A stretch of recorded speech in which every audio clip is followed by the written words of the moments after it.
내각 인사 지금 근데 엄밀히 따지면 총리가 인사청문회 통과하고 그다음 제청권을 행사해야 되는 거 아니에요? 어떻게 해야 되는 겁니까? 현재 그 유일호 경제부총리가 총리 대행을 하고 있어서요. 예. 그런 제청권을 행사하고 계시고요. 이낙연 총리 지명자께서는 그 협의를 하시면서 청와대로부터 모든 인사에 대한 부분들을 좀 연락 받으시고 그렇게 상의를 하고 이런 상태죠. 예. 집권 여당이시라 바로바로 답이 아니 왜냐하면 이게 절차상에 하자 이런 게 있으면 안 되죠. 있으면 안 되죠. 있으면 안 됩니다. 네. 왜냐하면 또 여기 자유한국당 유일호 부총리가 이렇게 재청권을 행사하는 것은 형식적 절차 말 그대로 그거를 충족시키기 위한 거잖아요. 그럼 실질적인 것은 이낙연 내정자가 그러면 실제 하고 있는가? 책임 총리로 이 부분은 아직도 사실은 확인이 안 되는 거고 물론 하루아침에 바뀌어지기는 어렵겠지만 아직도 책임 총리로 가는 길은 멀고 결국은 그건 개헌에 의해서 지금 권력 구조가 좀 바뀌어야 되는 문제 아닌가. 분명한 거는 지금 이낙연 총리가 자신의 팀을 꾸리는 건 아니잖아요. 그건 누구나 다 알고 있는 거야. 지금 청와대 뜻대로 가고 있는 거 아니에요. 그러니까 현재 가장 시급한 외교 경제 부분만 어쨌든 빨리 진행을 해야 되니까 이낙연 총리 지명자와 청와대가 협의하는 상태로 형태로 이루어지는 것이고요. 지금 계속 청와대나 이낙연 총리 지명자가 말씀하시는 것은 이낙연 총리 지명자에 대한 국회 인준만 되면 그 다음에는 이제 총리께서 팀을 꾸린다. 책임 장관제, 책임 총리제 한다. 이런 거 계속. 계속. 수요일 목요일이죠. 그렇습니다. 네. 우리 헌법이 예정하고 있는 것은 아까 우리 정 의원님도 말씀했지만 형식적, 실질적 모든 측면에서 총리가 제청하고 대통령께서 임명하는 그런 시스템을 절차를 원합니다. 그게 이제 적법 절차겠죠. 그렇지만 이번 정권 교체는 좀 특수한 상황이다 보니까 일정 부분 저희가 양해를 하지 않을 수 없는 부분이 있습니다. 고맙습니다. 네. 송기석 의원님 참으로 훌륭하셔요. 네. 판사 출신이시라 정말 정의롭고. 자, 오늘 표창원 의원님, 정영기 의원님, 송기석 의원님, 이정미 의원님 함께하고 계십니다. 이분들뿐만 아니라 여러분들의 견해가 너무나 소중하기 때문에 샵 1035 단문 50원 장문 100원 샵 1035 문자 폭탄 보내주시기 바라겠습니다. 의원님들에 대한 격려의 문자와 함께 질문 궁금한 점 같이 보내주시기 바라겠습니다. 여러분들의 문자는 국회의원도 춤추게 만든다. 하루라도 문자를 보내지 않으면 손에 가시가 돋친다.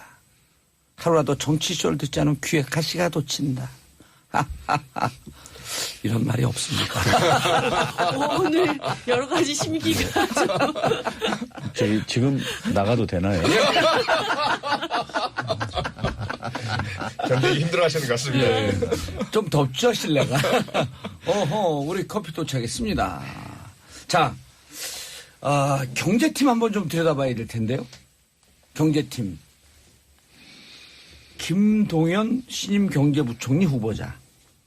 그 다음에 장하성 청와대 정책실장. 이분이 워낙 유명합니다. 또 안철수 경제교사로서 유명하죠. 그렇죠. 안철수 의원. 또 김광두 국민경제자문회의 부의장. 자, 근데 이게 조합이 재밌어요. 진보 성향의 학자, 보수 성향의 학자, 정통 관료의 조합. 이게 잘 묶일까요? 따로 놀지 않을까? 거의 그 신의 조화 이렇게들 많이 평가를 하고 계시더라고요. 특히 김동연 경제부총리 후보자께서는 고졸 학력에 대한 차별 철폐가 이루어져야 되겠지만 현재까지는 고졸의 어떤 그 신화를 입지전적인 인물이다 이렇게 평가하고 계시는데 그런 부분보다 더 중요한 것이 바로 직전 박근혜 정부에서 국무조정실장도 하셨고 이명박 정부에서도 청와대 경제참모 역할을 하셨고요. 가장 경제 관료 중에 그 신망과 신뢰를 받고 계시고 스스로가 참 안타까운 일이지만 그 아드님이 백혈병으로 사망을 하셨을 때에도 바로 그 다음 날도 나와서 중요한 그 원전 문제에 대한 대책 직접 발표를 브리핑을 직접 했고. 하시고 네. 이런 분이라서 가장 아마 이 경제 관료 중에 역대 인선 중에는 가장 그 적임자가 아닌가 생각이 되는데 말씀하신 것처럼 서로 조금 다른 이념적 예. 성향이나 경력이나 이런 부분들이 다른 분들이 그 조합이 잘 이루어질 것인가. 이분은 워낙 이 세 분이 다 인격적으로 훌륭한 분이시라서 예. 잘 이루어질 것으로 저희들은 보고 있습니다. 네, 저는 제일 잘하실 거 아니에요, 이분은. 네, 근데 이게 이질적인 분들의 조합인데 조합을 넘어서서 조화가 될 것인지는 이제 지켜봐야 되겠죠. 그래도 지켜봐야 일단 되는데. 고춧가루 살짝 뿌리면서 맛을 돋우면서. 아니 실제 이제 뭐 문재인 대통령께서 소득주도 성장이라고 하는 예, 그랬었죠. 뭐 새로운 성장 어떤 뭐 모델을 제시를 하셨는데 이분들 간에 견해가 다를 경우에 실제 어떤 정책을 놓고 그렇죠. 이 부분 조율하는 게 쉽지 않을 겁니다. 그래서 사령탑이 뭐 아무래도 이제 정책실장이 사령탑 예. 역할을 하긴 할 텐데 아무튼 그게 뭐 혼선으로 이어지지 않기를 바랍니다. 아무튼. 네. 근데 정 의원님 네. 중요한 건 우리 경제 규모가 좌우 어느 한 극단적으로 가긴 좀 어렵지 않아요? 이제는 너무 규모가 커져갖고. 그렇죠. 근데 그럼에도 불구하고 지금 업계에서는 예. 이분들이 지금 장하성.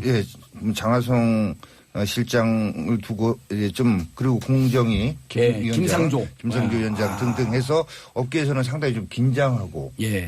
우려하고 뭐 이런 게 있습니다. 그래서 이분들이 가지고 있는 경제 민주화에 대한 이런저기는 국민들 바람도 있으니까 열망이 있으니까 뭐 그런 쪽으로 정책을 추진하는 건 좋은데 그렇다고 기업을 적대시하거나 반기업 문화 이런 것들을 만들어낼 저기가 없다라는 어떤 이런 분명한 의사표시 예. 시장에 시그널을 좀 줄 필요가 있다. 그래서 이렇잖아요. 정부의 어떤 개입이 어느 정도까지는 필요하다는 거 다 인정하는데 예. 정부 개입이 과도할 경우에 정부의 실패가 나타나서 그건 시장의 실패보다도 훨씬 더 큰 비효율을 만들어낸다라는 게 지금까지의 어떤 경제 현상에서 전 세계적으로 나타났던 예. 거잖아요. 그래서 어떤 옳다라고 하는 방향에 대한 확신이 너무 분명하다 보면 그거를 시장에 적극적으로 개입해서 시장을 바꾸려고 합니다. 그런데 그 과정에서 일어나는 이 부작용. 부작용이 더 크다. 경제에 있어서만큼은. 예. 그래서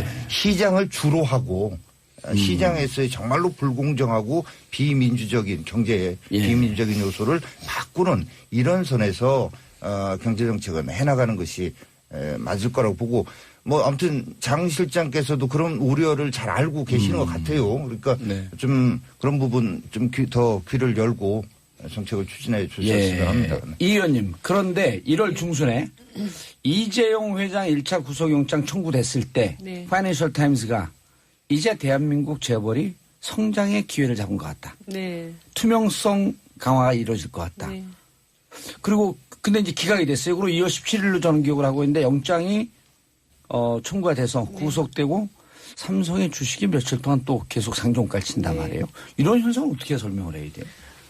이제까지 재벌의 성장 예. 과정에 뭐 여러 가지 뭐 이렇게 긍정적인 측면들이 있었긴 하지만 결과적으로 그 성장의 지체를 만들어냈던 것은 또 이런 세습 체제였다고 생각하거든요. 그러니까 우리나라의 재벌 체제는 전문 경영인들을 키우는 그런 체제가 아닙니다. 아하. 그렇기 때문에 불확실성이 너무나 많고 끝없는 어떤 뭐 탈루 의혹이라든가 뭐 그 여러 가지 이제 의혹들에 휩싸일 때마다 저 재벌 기업이 정상적으로 유지되고 갈 수 있겠느냐 없겠느냐 이런 불확실성이 훨씬 더 컸던 거거든요. 예. 그래서 오히려 이번 과정에서 그 재벌 기업들의 투명성 그리고 전문 경영 체제로의 어떤 전환 이런 것들이 이루어질 때 오히려 그 기업이 앞으로 예측 가능한 어떤 길로 가겠다라고 하는 이런 신호를 명확하게 줄 수 있다고 봅니다. 지금 정 의원님이 말씀하신 네. 장하성, 네. 김상조 이 이른바 이제 재벌 네. 저격수의 쌍두마차 이건 어떻게 네. 보세요? 아니 저는 이번 정부에 굉장히 걸맞는 그런 인사였다 이런 생각이 듭니다. 물론 제가 정의당 분들이 한 분 장관으로 들어왔어요. 자리가 점점 좁아지는 거 아니에요 이게?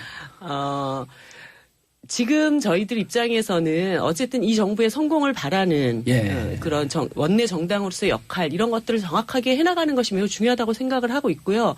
그런 측면에서 비판자의 역할도 이 정부의 성공을 바라는 입장에서 하는 것이다. 이런 측면을 얘기 드리고 싶습니다. 저는 송 의원님 물어보기 전에 제가 먼저 그냥 이야기를 아니 다른 것 좀 여쭤보려고 근데 요 얘기 또 할 얘기가 많으니까 김동철 원내대표가 그 5당 원내대표 모임 하는데 언론에 딱 잡히는 게 아이고 이렇게 내려오시면 이렇게 내려와 계시면 미리 나와 계시면 어떻게 해요?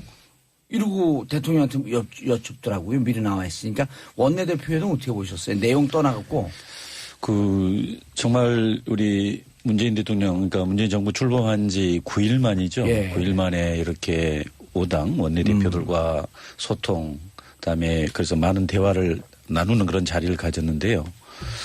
제가 보기에는 참 뭐랄까 이게 역시 소통을 중시하고 또 그다음에 협치 이걸 강조하는 그 연장선상 아닌가 봅니다. 근데 그 과정에 있어서 특히 이제 눈에 띄는 게 이제 비표라든가 좀 전에 말한 상춘제 그동안 거의 박근혜 정부에 사용 안 했던 한 번도 사용 안 했던 곳 아닙니까? 그걸 이제 이른바 외국 귀빈들 올 때 사용하는 곳인데 근데 거기를 5당 원내대표 그 회동 자리로 했고 그다음에 먼저 와서 기다려주는 거 그다음에 또 비표도 달지 않게 이렇게 하는 것 자체가 정말 서민 행복 이름으로써 좀 더 그 대통령과 5당 원내대표의 거리가 훨씬 더 가까워졌다고 봅니다. 전에는 대통령이 위고 상하 개념으로 느껴져서 무척 기분이 나빴거든. 그게. 그렇죠. 당 대표들인데. 그래서 아마 그 회동 시간도 2시간 20분 정도도 예상보다 그 길게 진행됐고 또한 나눴던 대화 내용도 충분히 다 이야기한 것 같고 실제 합의된 부분도 많이 있지 않습니까? 그래서 아마 그 소통, 협치의 전망을 일단 밝다고 보입니다. 계속 우리 문 대통령이 이런 그 자세로 나간다면 아마 우리 정치권에서도 적극 협조하리라고 봅니다. 알겠습니다. 자, 샵 1035 문자 폭탄 터지기 시작하고 있습니다. 안지현님 반갑습니다. 질문 있습니다. 오늘 대통령께서 연차 20일 중 하루 쓰신다고 하던데 국회의원들도 연차가 20일 정도 되시나요? 궁금합니다. 이건 좀 이따 말씀해 드릴게요. 국회의원들은 연차가 365일, 일하는 날도 365일. 연차와 일하는 날이 구분이 없습니다. 저 1년 동안 하루도 모셨어요. 자, 2116님. 의원님들도 월요병 있으시죠? 봉도사님은 오늘 좀 있으신 것 같고. 제가 사랑하는 정치쇼 식구들 표창원 이정미 의원님, 새 멤버로 합류하신 송기석 정영기 의원님 모두 건강관리 잘하시기려. 2116님이 문재인 대통령 같은데? 문재인 대통령이 문자 보내준 것 같은데? 자, 그리고 광주 분위기는 좀 어때요? 광주. 솔직히 국민의당은 안타깝게 지지율이 좀 많이 빠졌는데 그거 뭐 지금 당장 선거 없으니까. 지지율 이렇게 빠진 거에 대해서는 개의치 마세요, 가슴 지금. 아픕니다. 그러면 그렇지만 지금은. 이게 문재인 대통령 인사라든가 소통 이런 거 잘해서 그렇게 올라가는 건 당연히 저희가 박수를 쳐야 되죠. 그렇지 않겠습니까? 그리고 아까 그 초기에 말씀드린 인사 이런 분야도 솔직히 말씀드리면 정말 실제 안철수 전 후보와 상의는 안 했겠지만 오히려 사실 실제 경쟁했던 후보들과 상의한 것처럼 이런 그 인사를 경제팀 구성이라든가 하지 않습니까? 예를 들어 장하성 교수 쓴다는 그렇죠.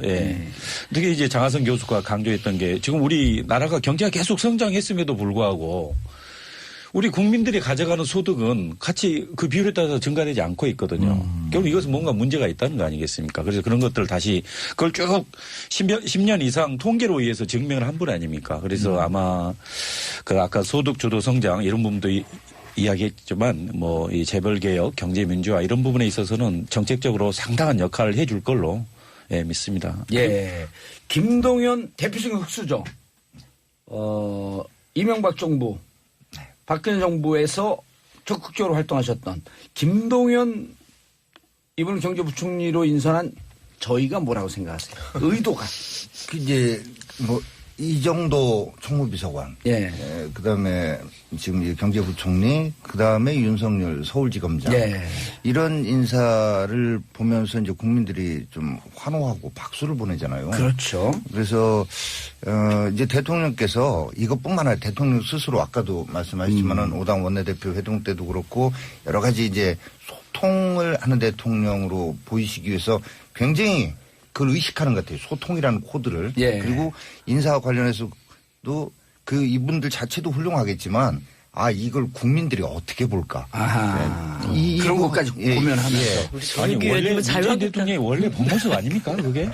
대통령이 이래야 되는 건데 그 전에 원래 그래야 되는 거지. 바로 그겁니다. 비정상의 정상화가 이루어지고 있는 과정이죠. 그러니까 이제 좋은 측면에서 이제 제가 일단 말씀드리면 이것도 의식하는 것도 그러니까 전임 대통령하고 차별화 어떻게 할 건가. 이거를 뭐 일거수일투족 할 때마다 그 부분을 의식하고 그게 코드의 하나다. 그 코드를 가지고 하는데 이제 너무 제가 이제 이거 트집 잡는 게 아닙니다.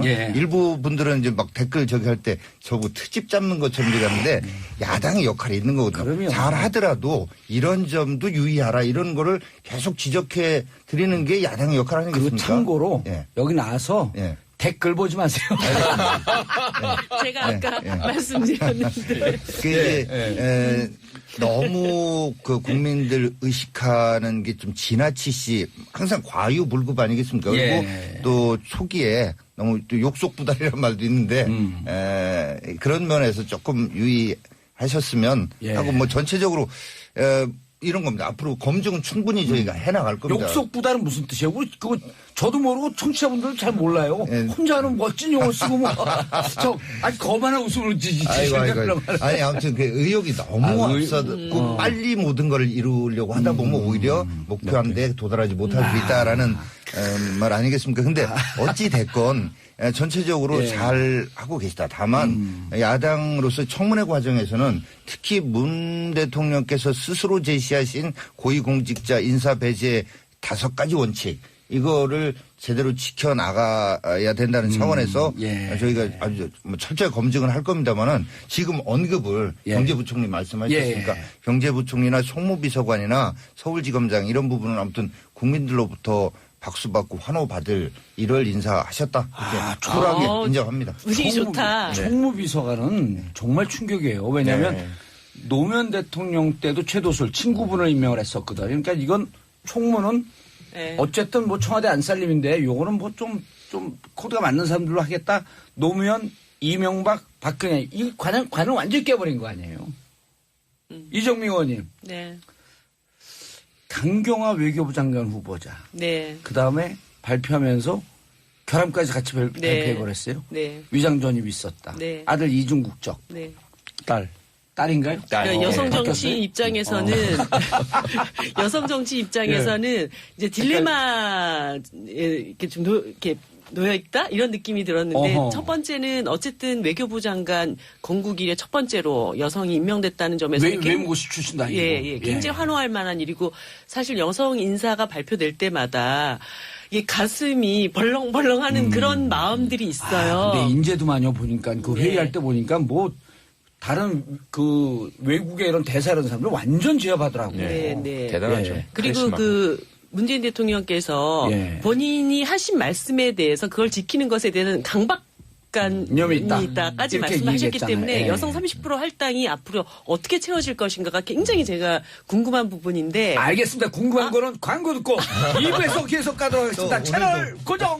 정봉재 정치쇼 여의도 UFC 의원님들 4분과 함께하고 있습니다. 표창원 더불어민주당 의원님, 정용기 자유한국당에서 가장 훌륭한 의원님, 송기석 국민의당에서 가장 훌륭한 의원님, 이정민 정의당에서 더더욱 훌륭한 의원님. 몇 분 안 되는데요.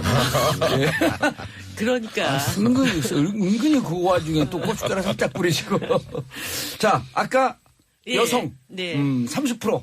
그래서 지금 이제 그 전체 장관들 중에 제가 볼 땐 30%를 채우려면은 6명까지는 돼야 되는데 지금 한 분 이제 되신 거잖아요. 처에서 일단 한 분 나온 거고 그러면 앞으로 한 5분 정도가 더 인선이 될 텐데. 그렇죠. 일단 누구시죠? 이번에 후보로 나오셨던?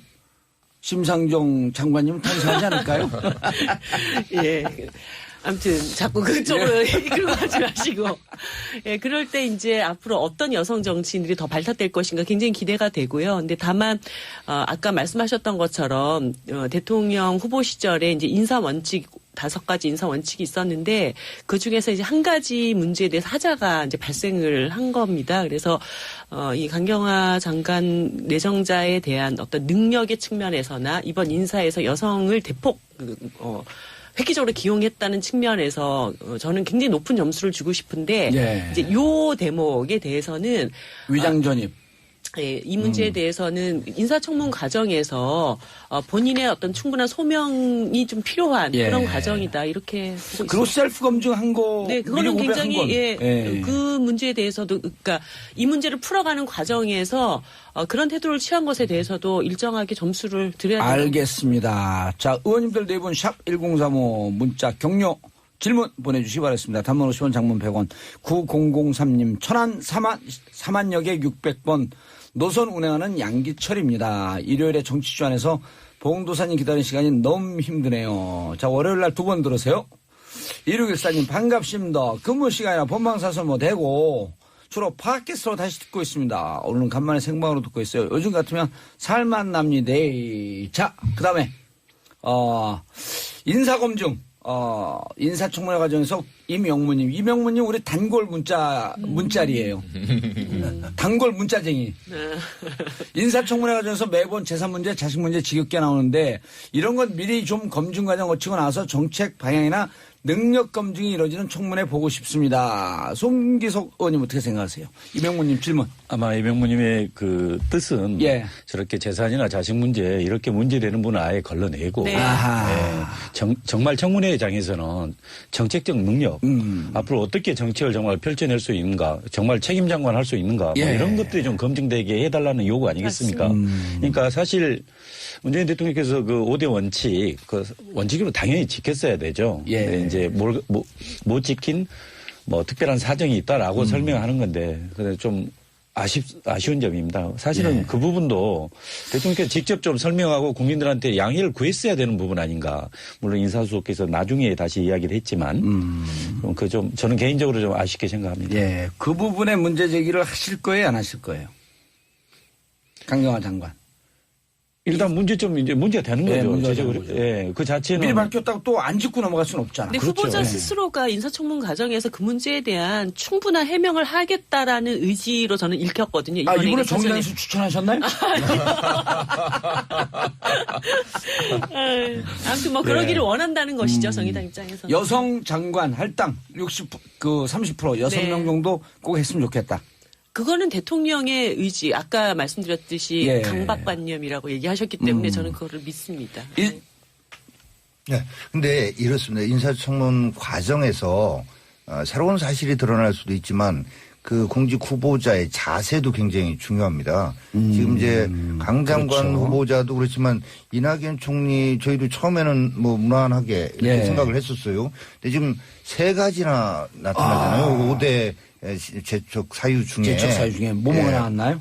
뭐 본인과 아들의 세금 탈루 의혹, 아들의 병역 면탈 의혹, 아하. 부인의 위장 전입 의혹, 뭐 등등 거기다 새로운 것도 계속 나옵니다. 자, 근데 강 장관도 본인 이제 해명한다고 예. 했어요. 위장 전입 관련해서 또 딸 이중국적 해명하겠죠. 근데 그 과정에서 대국민, 그러니까 예. 의원이 거기서는 국민을 대표해서 이제 질의하는 거 아니겠습니까? 예. 거기에 답변 태도라든가 뭐 이런 문제가 결국은 국민적인 어떤 그 정서를 예. 이거 이해해 줘야 되는 거 아니냐 이렇게 될 수도 있고 안 되겠네죠.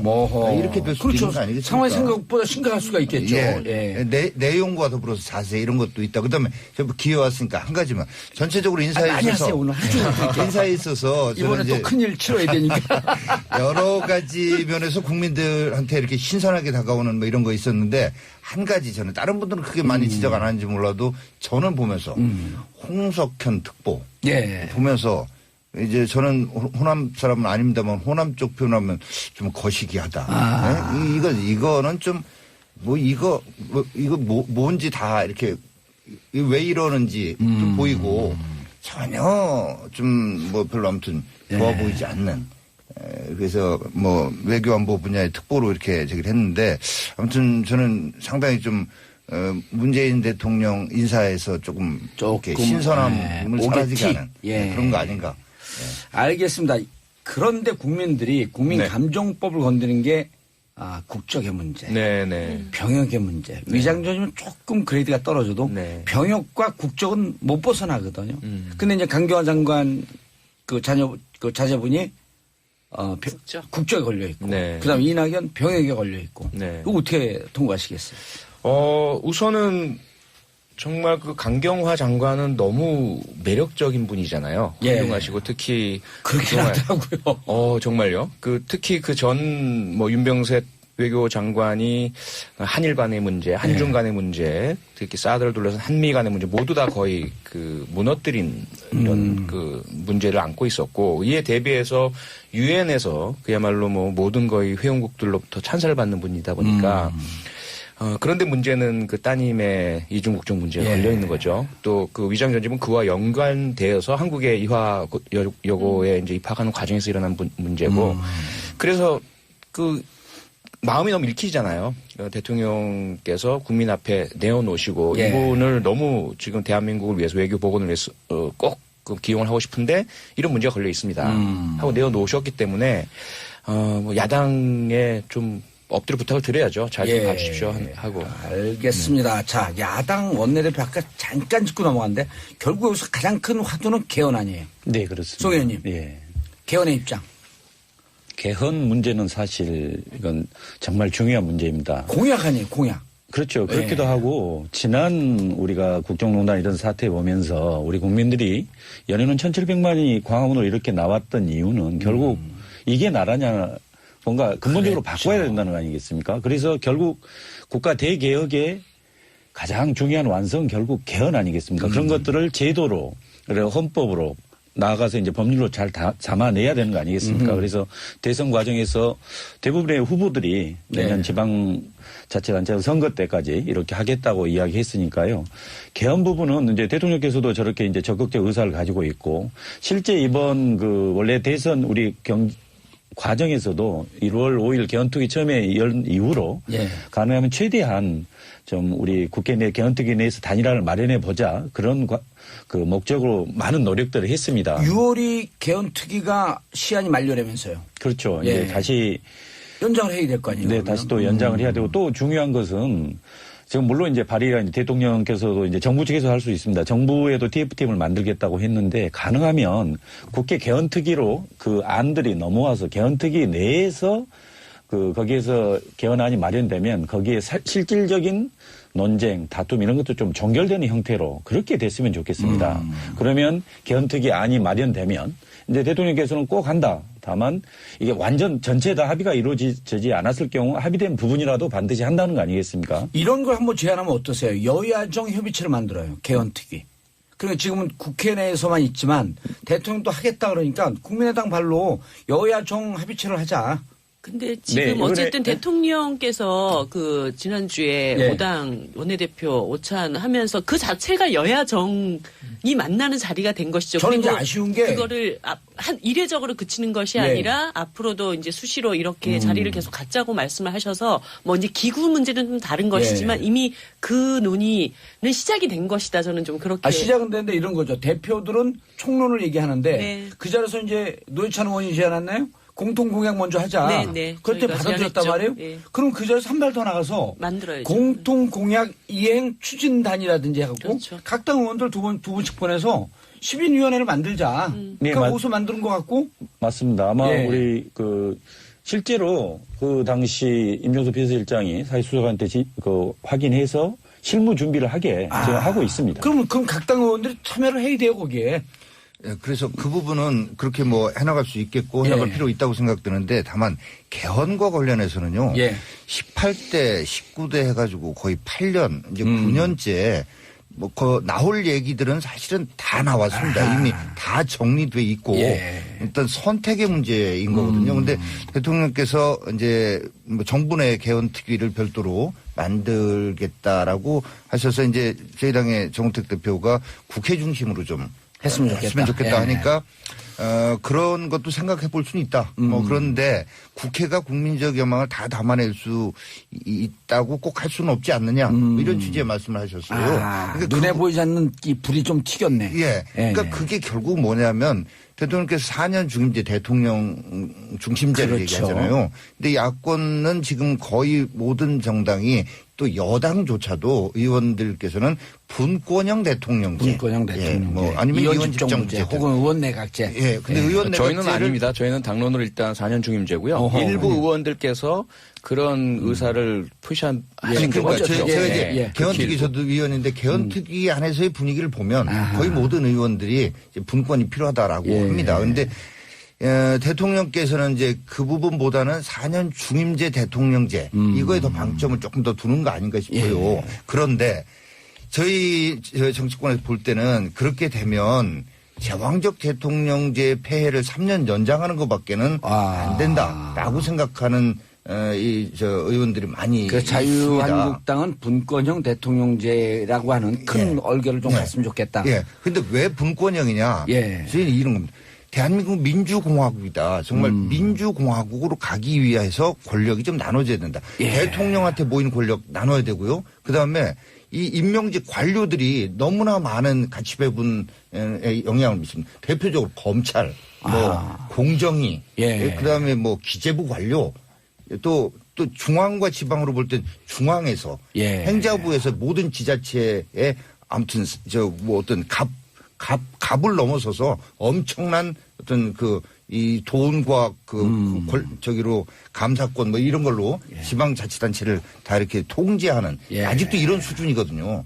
그래서 이런 면에서 분권이 꼭 대통령 권력만 나누자는 게 아니라 모든 면에서 권력을 권한을 나누는 그런 방향으로 지방 분권까지도 해결할 수 있는 민주공화국으로 말 그대로 가는 이런 개헌이 돼야 된다. 이정미 의원님. 예, 저희는 이제 권력 구조 자체에 대해서는 여러 가지 검토가 더 필요하다고 보지만 이 전체적인 권력 구조의 변화의 핵심이 있다고 봅니다. 예를 들어서 대통령 제도가 왜 제왕적 대통령 제도가 됐냐. 삼권 분립이 제대로 안 되기 때문이다. 국회가 대통령을 견제할 수 있을 만한 어떤 실력과 국민들의 지지를 못 받았기 때문에 대통령이 국회에 와서 자기 마음대로 하고 가는 이런 일이 발생을 했다고 보는 것이고요. 예를 들어서 지금 분권형이나 내각제를 얘기하는 이 권력 구조도 국회의 역할과 권한을 대폭 늘리자는 것 아닙니까? 그런데 현재 국회가 과연 선거제도. 네, 그렇습니다. 민의를 정확하게 수렴하는 그런 어떤 구성으로 되어 있느냐의 측면에서 그 권한을 훨씬 더 강력하게 부여받기 위해서는 300명 국회의원들이 전체 민의를 골고루 정확하게 반영할 수 있는 이런 제도로 변화하는 것이 그러니까 선차적이다. 소선거구제에서 한 표만 더 많아도 그럼요. 이기는 승자 독식 구조를 좀 깨자. 맞습니다. 그래서 우리가 이번 선거 과정에서도 사실 많은 구체적으로 연동형 비례대표제도 같은 것을 과감하게 도입을 해서 국민들이 정책을 보고 지지하는 그 정당이 그 지지도만큼 국회의원 수를 차지할 수 있도록 그렇게 변화가 되어야 국회의 어떤 권위도 높아지고 권한도 지난 20대로 시뮬레이션 해보면 권역별 비례대표자면 정의당 몇 석 나와요? 20석이 넘게 나오죠. 20석 넘게 나왔어요? 눈이 빛나고 있습니다. 그리고 지금 보면은 잠깐만요. 지금 보면은 가만 계시래잖아요. 정당 지지도를 보면 더불어민주당을 빼고는 나머지 정당들이 지금 오차 범위 안에서 비슷비슷합니다. 그런데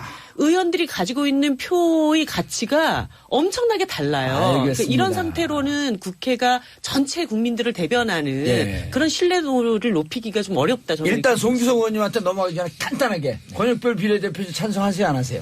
아까 시뮬레이션 말씀하셨는데 시뮬레이션을 해보면 지난 이제 20대 선거 전에도 영남 기반 정당이 불리하게 자유한국당 불리하게 나옵니다.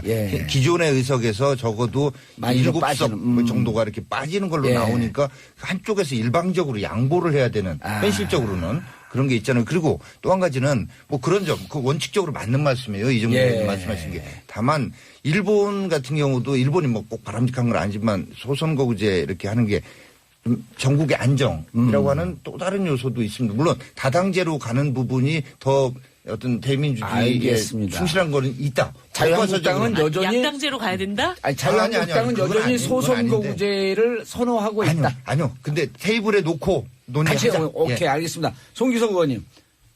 개헌의 방향. 일단 국회의원 제도는 권역별 비례대표에서 찬성하세요? 네, 당연히 찬성합니다. 아니, 이것은 특정 정당의 시뮬레이션 결과 유불리로 해서는 안 되고 맞습니다. 제가 보려는 민심이 국민의 뜻이 주권 행사하는 그게 그대로 반영되는 그런 선거 제도가 구현이 돼야 됩니다. 예. 그렇기 때문에 저는 그렇게 가자는 거고요. 예. 다음에 이제 개헌 방향에 대해서는 여러 가지 아까 이야기하셨는데 결국 정부 형태를 어떻게 하느냐의 문제에서 가장 첨예하게 다투고 있습니다. 물론 이제 국민의당의 대체적인 입장을 좀 소개해 주시죠. 당시 개헌특위 쭉 이렇게 진행한 과정을 보면 예. 아마 더불어민주당을 제외하고는 대략적으로 합의된 형태가 뭐냐면 분권형 대통령제였습니다. 뭐냐면 아무튼 지금 승자 독식의 제왕적 대통령제의 피해가 너무 심하니까 가능하면 대통령 권한을 좀 약화시키고 결국에 이제 정부 형태를 이렇게 하는 거죠. 대통령은 주로 외교, 국방, 통일 쪽, 다음에 국회에서 선출하는 총리가 내치, 그러니까 경제, 사회 분야 이렇게 하는 이런 형태의 어느 정도 정부 형태에 대해서는 의견 접근이 됐습니다. 그런데 이제 그때 아무래도 더민주당에서 좀 더 그에 관한 소극적이었죠. 물론 더민주당 역시 그 대통령제 4년 중임제를 하지만 현재의 그 좀 어떻게 보면 기형적 원래 고유의 의미 대통령제는 좀 벗어나서 돼 있는 이거 대통령의 권한을 대폭 약화시키는 쪽으로 그 4년 중임제를 제안한 걸로 알고 있습니다. 알겠습니다. 잘 나가는 집이기 때문에 오늘 그 발언 기회가 없는 거 아시죠? 예. 안 해도 될 것 같고요. 예. 문제는 이제 개헌 방향은 얘기를 해 주셔야죠. 당연하죠. 네. 당연하죠. 예. 당연하죠? 너무 갑자기 하고 싶다. 중독되어 있어요. 개헌이라는 것은 가장 핵심은 역시 국민 아니겠습니까? 예. 지난 87년에 개헌이 이루어진 것은 국민적 요구로 그 전두환 당시 그 군사독재 정권이 간접 선거로 정권을 유지하고 연정하려 하니까 국민들이 자유와 목숨을 내던지면서 개헌을 요구했던 것이고요. 지금은 과연 국민의 뜻이 어디 있느냐. 지금 뭐 분권형 좋습니다. 제왕적 대통령제의 그 원인이 무엇이냐. 이 부분에 있어서 특히 박근혜 전 대통령이나 그 비서진이나 내각이나 특히 그와 같이 움직였던 새누리당이 상권 분립의 원칙을 지키지 않았고 헌법을 지키지 않아서가 가장 큰 거 아니겠어요? 예. 문제는 지금 국민은 내각제 해달라 누가 얘기합니까? 없어요. 지금 현재 정당 지지도를 보시더라도 그렇고요. 지난 대선 결과도 그렇고 내각제나 분권형을 하자는 표가 그 안에 거의 뭐 10% 미만으로 밖에는 표현이 되지 않았다라고 볼 수밖에 국민의 없죠. 뜻은 내각제나 그럼요. 분권형은 아직은 아닌 것 같다. 지금 왜 그럼 개헌이 나오죠? 개헌은 세 가지죠. 하나는 권력 구조고 또 하나는 국민의 기본권이고 또 하나는 지방 분권입니다. 예. 그래서 국민의 기본권 확대와 분권의 확대 이 부분 반드시 지금 이루어져야 될 것 같고요. 예.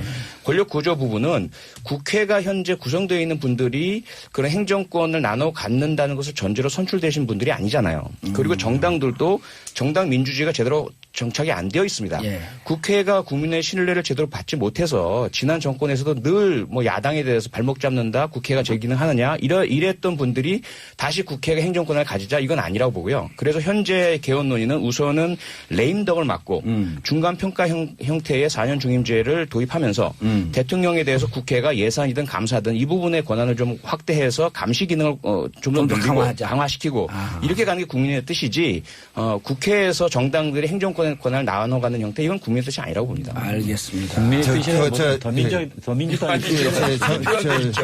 예. 정용기입니다. 잠깐만. 샵 1035 단문 50원 장문 100원 문자 보내주시기 바라겠습니다. 문자 소개가 안 되고 있어요. 피디님. 예. 네. 일단은 이제 항상 이 문제 나올 때 국회가 국민의 지지를 얼마나 받느냐. 이 정치인들이 얼마나 그럼 존경받느냐. 수천 년 전부터 정치인은 항상 비난과 조롱의 대상이었습니다. 예. 근데 정치조 때문에 존경의 대상이 되고 있어요. 근데 그래서 국회가 국민의 존경을 받을 때 예. 돼서야 국회의 어떤 그런 권한을 제기해주자. 이거는 하지 말자는 것 같다. 그다음에 이런 겁니다. 지금 저도 인정합니다. 그래서 지난번 국민의당 주도의 어떤 개헌특위 합의안 나올 때도 분권형 대통령제. 분권형 대통령제. 예, 국민들이 예. 아직은 대통령을 선호한다. 대통령제. 이게 있었긴 하지만 처음에는 개헌 자체에 대해서도 부정적인 국민 여론이 더 많았습니다. 근데 계속해서 언론을 중심으로 해서 정치권에서도 개헌 얘기 나오니까 나중에 개헌이 필요하다라는 그 의견이 더 압도적으로 나왔어요. 그런데 예. 그럼 구체적으로 어떻게 개헌할 거냐 할 때는 말씀하신 표 의원님 견해가 좀 말씀대로 나뉘죠. 아직은 대통령 중심제가 더 많습니다. 근데 이 부분도 더 사회적인 논의를 하다 보면 그런 게 아니구나. 권력을 나눠야 되겠구나. 이런 것들에 대한 국민적인 어떤 인식이 높아질 수 있고 그게 정치 사회화고 정치 사회화하도록 언론과 국회가 국민들께 잘 소통하고 알려드려야 된다. 이렇게 봅니다. 알겠습니다. 자, 그럼 제 질문. 우리 청취자분들도 똑같은 질문일 텐데. 자, 일단 여야가 견해가 좀 나뉘지만 국회에서 합의하고 정부하고 2차적으로 합의한다. 이 방향과 여야정이 같이 합의한다. 어느 방향이 더 좋을지 간단하게. 예, 일단 헌법상 개헌안 발의권은 물론 정부에도 있고 국회에도 있습니다. 그렇지만 어차피 정부에서 발의해도 국회에서 다시 의결이 돼야 되는 거예요. 그래서 이중으로 할 게 아니고 지금 여야 협치 강조하고 있으니까 국회, 그러니까 정부 내에서 개헌특위를 만들더라도 그것을 그 안, 마련한 안을 같이 국회 개헌특위에 같이 올리자는 거죠. 그리고 민주당이 여당 아닙니까? 여당이 당연히 주도권은 이제 참여하고 일단 있으니까. 국회로 가져가자. 예, 여기서 논의해서 개헌특위에서 논의가 마무리되면 그 안으로 국회 안으로 삼자는 겁니다. 귀결점이 어차피 국회니까. 그렇죠. 국회에서 통과가 돼야 되니까. 똑같은 생각이세요? 예, 근데 이제 지금 개헌 시기가 내년 6월까지 이렇게 얘기를 하고 있기 때문에 시간이 그렇게 많지는 않습니다. 그렇죠. 근데 회의되고 약속이 있기 때문에. 그러니까 굉장히 집약적으로 논의를 하기 위해서 국회에서는 또 저만큼 갔는데 정부는 또 다른 얘기를 하고 이런 혼선들이 있으면서 이 시간들이 계속 이렇게 늘어지고 할 수는 없다고 봅니다. 그래서 어떻게 보면 그 이번에 그 청와대 오찬으로 시작됐던 이 여야정 논의 틀이 굉장히 그 속도감 있게 이번 개헌 문제까지를 포함해서 논의를 해나가는 것도 저는 하나의 효과적인 방법이라 이렇게 생각을 하고 있어요. 알겠습니다. 자, 2321님, 대학생 아들, 고등학생 딸을 둔 주부입니다. 대학생 아이들끼리 얘기한대요. 대통령이 사람을 소중한 사람으로, 한 사람으로 존중하는 분위기라고. 이번 정부는 부디 다음 세대가 상식적이고 살만한 세상에서 힘차게 꿈을 이뤄가도록 밑그림을 잘 그려주시기를 바랍니다. 밑그림을 잘 그리기 위해서 지금 개헌 말씀 나누고 있습니다. 표 의원님은 어떻게 생각하세요? 네. 어쨌든 집권 여당이니까. 네, 뭐 집권 여당의 문제도 있지만 결과적으로 서로가 공약했던 내년 지방선거 때 개헌안에 대한 국민투표가 이루어지려면 무조건 해이죠, 그거는. 네, 그러면 실질적으로 좀 정부와 국회가 함께 논의하는 형태가 가장 바람직하지 않겠느냐. 물론 정부의 뜻이 여당으로 들어가서 여당이 대표해서 하는 방안도 되겠지만 가능하겠지만 이분은 뭐 시간이 많지가 않고요. 특히 대통령께서 계속 강조하시는 게 국민의 뜻을 좀 더 반영해야 되지 않겠느냐, 배려해야 하지 않겠느냐. 이것이 가장 핵심일 텐데. 그 부분은 국회 안에서의 특위 논의만으로는 충분치 않다. 그래서 반드시 좀 여야정의 또 협의 차원에서 좀 개헌안이 함께 만들어진다면 가장 좋지 않겠느냐 생각이 듭니다. 그래서 지금 청취자 의견도 있었습니다마는 문재인 대통령께서 뭐 여러 가지 지금 하고 싶은 게 많으실 텐데 개헌만 어떤 상당히 역사적으로 진전된 개헌만 성공시켜도 그것만으로도 정말 역사의 길이 남을 대통령이 될 거다라고 보고요.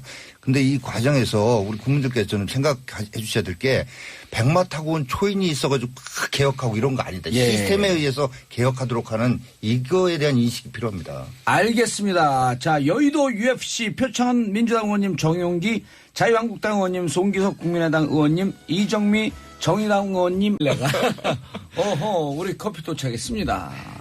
자, 경제팀 한번 좀 들여다봐야 될 텐데요. 경제팀. 김동연 신임 경제부총리 후보자. 그 다음에 장하성 청와대 정책실장. 이분이 워낙 유명한 분. 또 안철수 경제교사로서 유명하죠. 그렇죠. 안철수 의원. 또 김광두 국민경제자문회의 부의장.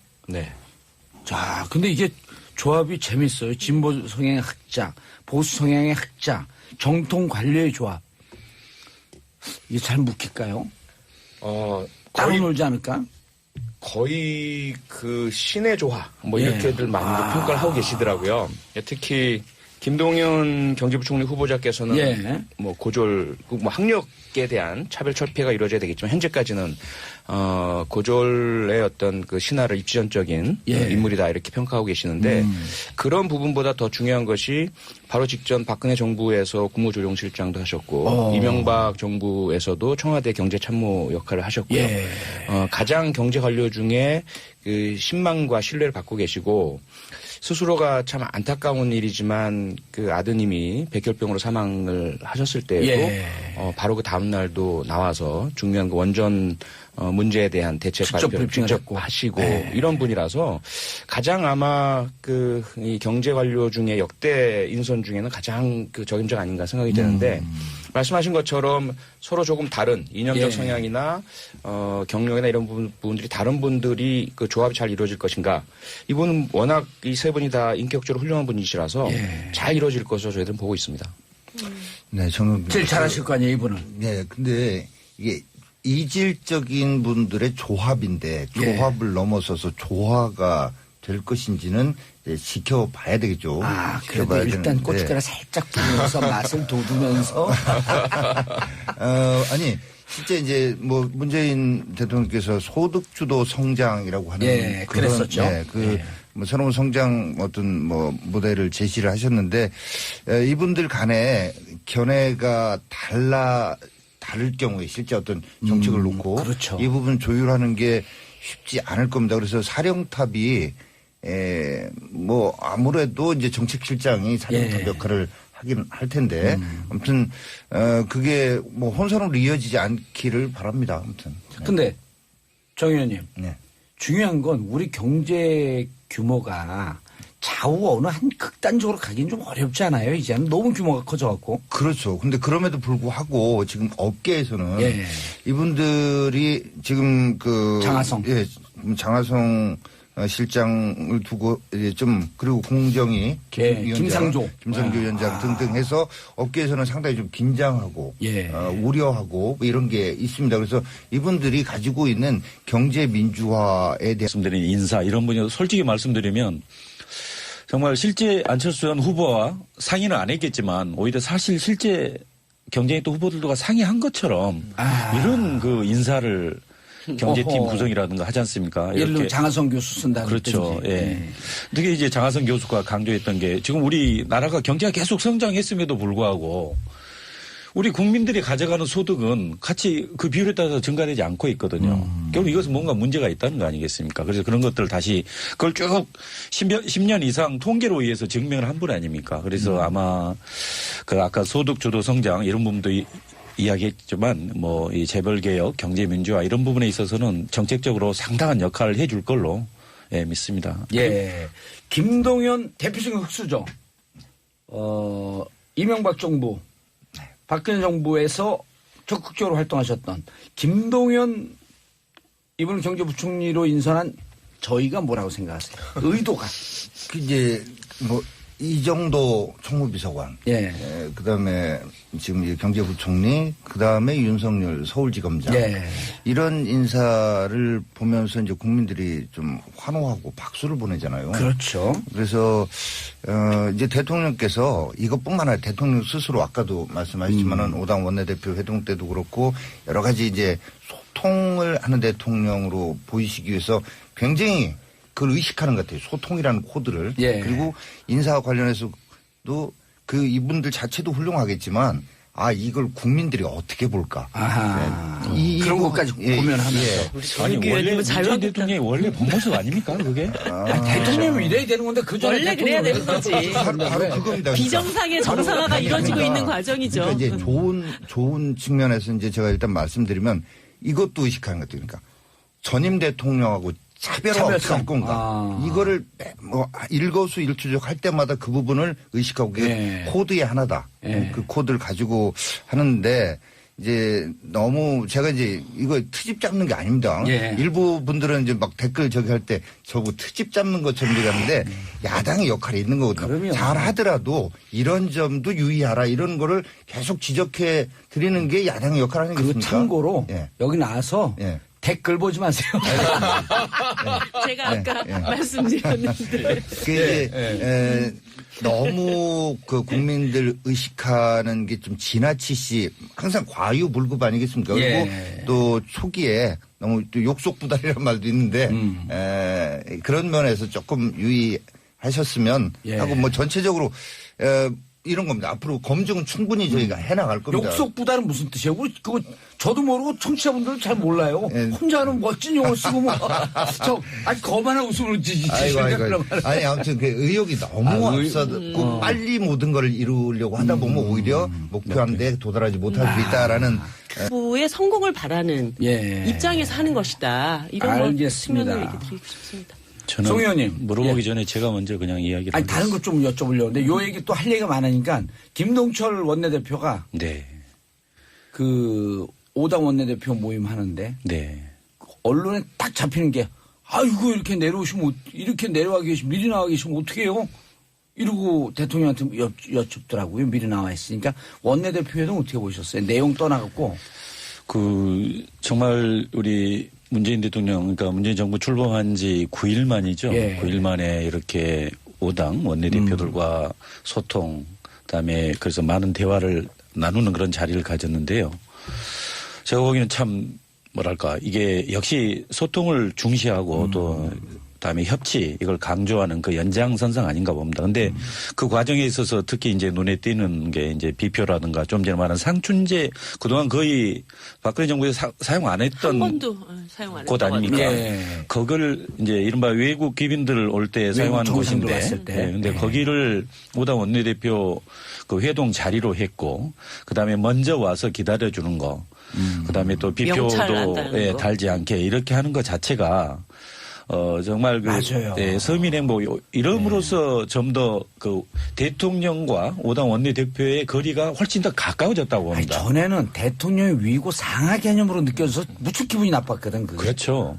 당 대표들인데. 그래서 아마 그 회동 시간도 2시간 20분 정도도 예상보다 그 길게 진행됐고 또한 나눴던 대화 내용도 충분히 더 다 이야기한 것 같고 실제 합의된 부분도 많이 있지 않습니까? 그래서 아마 그 소통, 협치의 전망을 일단 밝다고 보입니다. 계속 우리 문 대통령이 이런 그 자세로 나간다면 아마 우리 정치권에서도 적극 협조하리라고 봅니다.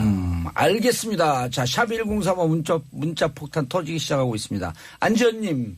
반갑습니다. 질문 있습니다. 오늘 대통령께서 연차 20일 중 하루 쓰신다고 하던데 국회의원들도 연차가 20일 정도 되시나요? 궁금합니다. 이건 좀 이따 말씀해 드릴게요. 국회의원들은 연차가 365일, 일하는 날도 365일.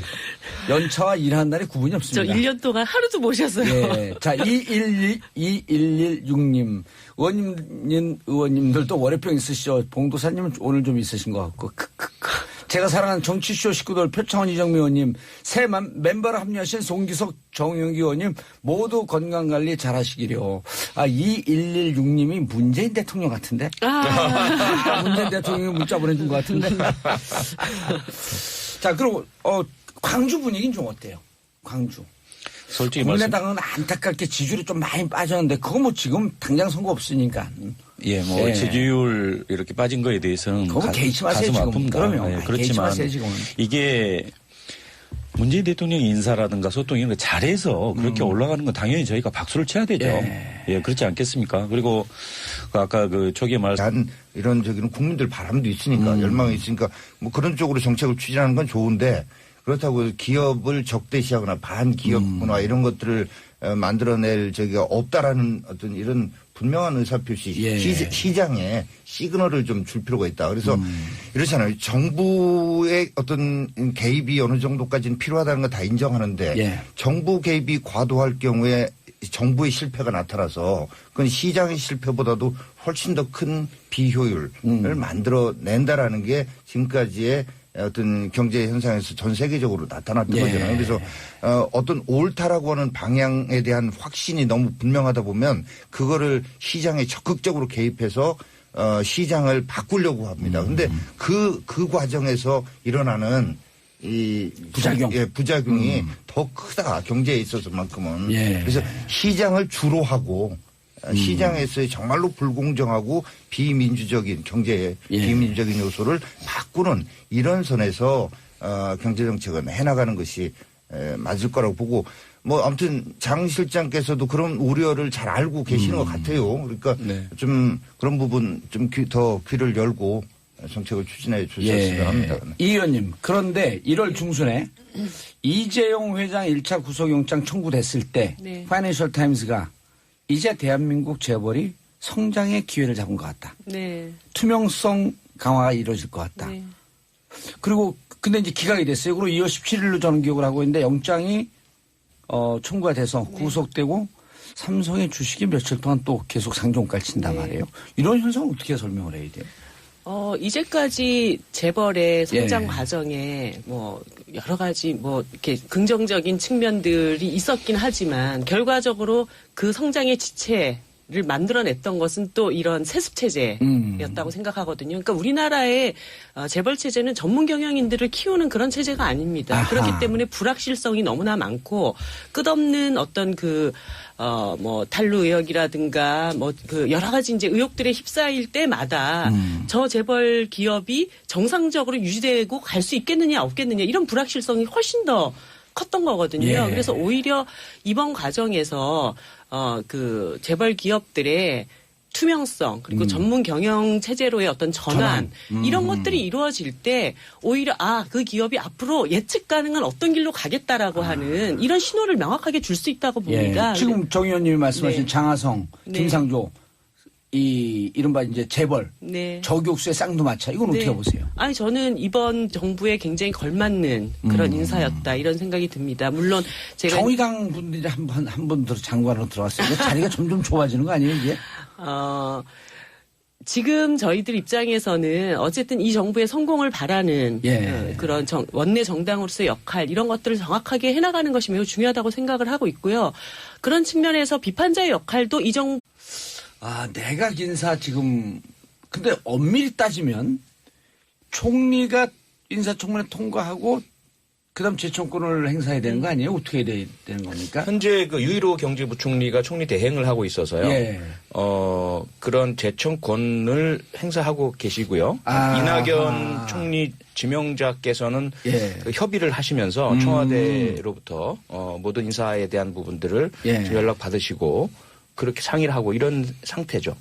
집권 여당이시라 바로바로 답이 아니 왜냐하면 이게 절차상에 하자 이런 게 있으면 안 돼요. 있으면 안 되죠. 네. 있으면 안 됩니다. 네. 왜냐하면 또 여기 자유한국당 유일호 부총리가 이렇게 재청권을 행사하는 것은 형식적 절차 말 그대로 그거를 충족시키기 위한 거잖아요. 그럼 실질적인 것은 이낙연 내정자가 그러면 실제 하고 있는가? 책임 총리로 이 부분은 아직도 사실은 확인이 안 되는 거고 물론 하루아침에 바뀌어지기는 어렵겠지만 아직도 책임 총리로 가는 길은 멀고 결국은 그건 개헌에 의해서 지금 권력 구조가 좀 바뀌어야 되는 문제 아닌가. 분명한 거는 지금 이낙연 총리가 자신의 팀을 꾸리는 건 아니잖아요. 그건 누구나 다 알고 있는 거야. 지금 청와대 뜻대로 가고 있는 거 아니에요. 그러니까 현재 가장 시급한 외교 경제 부분만 어쨌든 빨리 지명을 해야 되니까 이낙연 총리 지명자와 청와대가 협의하는 상태로 형태로 이루어지는 것이고요. 지금 계속 청와대나 이낙연 총리 지명자가 말씀하시는 것은 이낙연 총리 지명자에 대한 국회 인준만 되면 그 다음에는 이제 총리께서 팀을 꾸린다. 책임 장관제, 책임 총리제 한다. 이런 이번 거 주 계속. 수요일 목요일이죠. 그렇습니다. 네. 우리 헌법이 예정하고 있는 것은 아까 우리 정 의원님도 말씀했지만 형식적, 실질적 모든 측면에서 총리가 제청하고 대통령께서 임명하는 그런 시스템을 절차를 원합니다. 그게 이제 적법 절차겠죠. 그렇지만 이번 정권 교체는 좀 특수한 상황이다 보니까 일정 부분 저희가 양해를 하지 않을 수 없는 부분이 있습니다. 고맙습니다. 네. 송기석 의원님 참으로 훌륭하셔요. 네. 판사 출신이시라 정말 정의롭고. 자, 오늘 표창원 의원님, 정영기 의원님, 송기석 의원님, 이정미 의원님 함께하고 계십니다. 이분들뿐만 아니라 여러분들의 견해가 너무나 소중하기 때문에 샵 1035 단문 50원 장문 100원 샵 1035 문자 폭탄 보내주시기 바라겠습니다. 의원님들에 대한 격려의 문자와 함께 질문 궁금한 점 같이 보내주시기 바라겠습니다. 여러분들의 문자는 국회의원도 춤추게 만든다.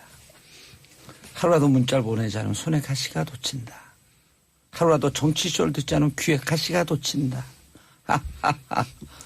이런 말이 없습니까? 오늘 여러 가지 심기가 저희 지금 나가도 되나요? 굉장히 힘들어하시는 것 같습니다. 좀 덥죠?